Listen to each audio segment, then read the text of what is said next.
Whenever you're ready. Back further? No, no, you don't have to be there. You go. Okay. Be comfortable, but stay All sit right. back. Excuse me. Anytime? Yep. Okay. Well, Tom Sizemore, you look comfortable enough now, but there's got to have been a time, and I'm thinking about the Stockton Tunnel in San Francisco, late at night when you've got wires hanging from you. Yeah. Take me to a time when you weren't so comfortable shooting this movie. That was a tough night. Yeah.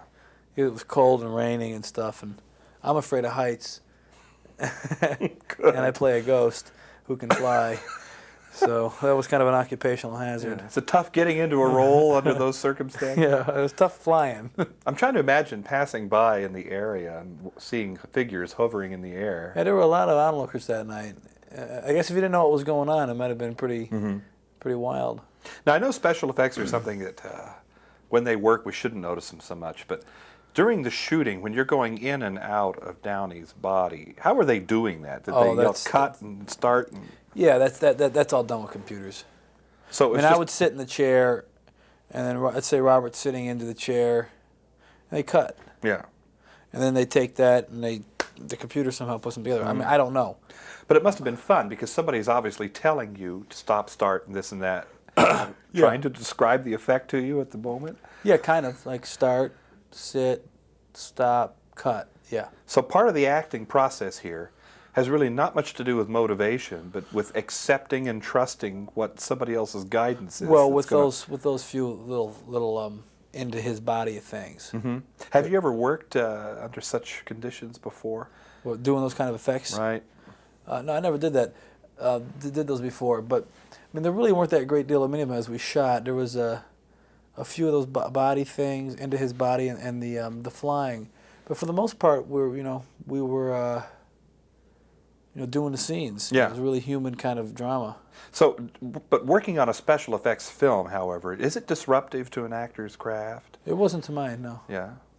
Because there wasn't really all that much. I think if you're doing like a special effects film where there is like one effect after another, I thought the effects in this movie were a bit more spread out. And when I walk through the doors or whenever and all that kind of stuff, they do that in a computer. I mean, I don't have to do any of it. Yeah.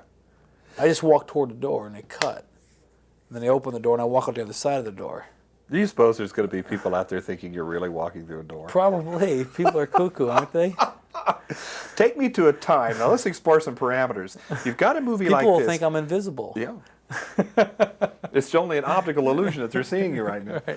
Right. With the Oliver Stone picture, for example, though, you're exploring a far different region of acting, aren't you? Could you give me a sense of that contrast, typical of an actor's life? I mean, 1 minute you're this, 1 minute you're this, etc. Yeah, it's fun. I mean, I like it like that because it keeps it interesting for me. I like being all over the map character-wise. Mm-hmm. Are the days when an actor could establish himself or herself as a type, as a character, are those days gone, do you think? I don't think so. No, I think certain movie stars, I mean, that's what they're known for doing a similar kind of thing. Mm-hmm. Certain movie stars, I think. Playing lots of different kind of characters. I mean, there's actors that get away with that who are movie stars, like Dustin Hoffman, Duvall, De Niro. Now, you're talking about some pretty big names, and as you obviously know from the interviews, and as I've been finding out over the last weekend, this guy's on the verge, this guy's on the rise. Who's that? Oh, they're all saying that about you. Oh.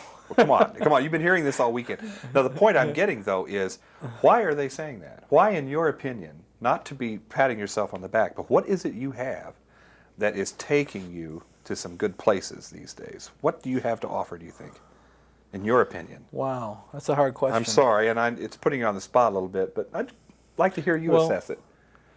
I don't give it a lot of thought, and I try to do the best job I can. I've been real lucky to get some interesting roles lately with interesting directors, and the roles have been, I've had a lot of. They've been larger than the other things I've done in the early part of my career, and so to have that responsibility and to, I guess, for Ron. I came through for Ron in this movie.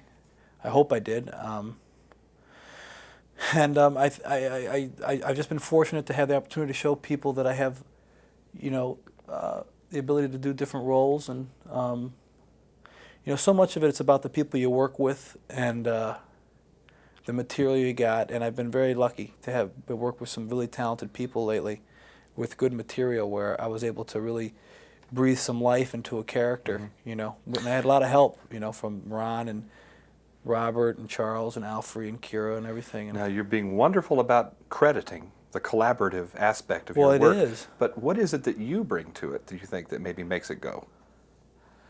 Well, I really care about what I do, and I mean, I don't know why people want to watch people. You know what I mean? Yes. I mean, I want to watch certain people. I mean, and I don't know exactly why I want to watch them. And there's other people who want to watch other people that I don't want to watch. Yeah. So if people want to watch me act, I'm really flattered because I like to do it. And but I'm not exactly sure why they would, you know. Well, they're wanting to watch you now, and there's going to be a lot more opportunities in the future to be watching you. Well, I hope you're right. And I enjoy the idea that I had a chance to interview you now rather than later, because it's going to be fun to watch the career. Oh, thank you from very now on. much. Tom Sizemore. I really appreciate it. Thanks It's been a a lot. pleasure. We're talking about Heart and Souls, and we're in Chicago. I'm John Tibbetts for KCTV5. To be aware that people are wanting to watch you must be the strangest. I mean, on TV, I don't get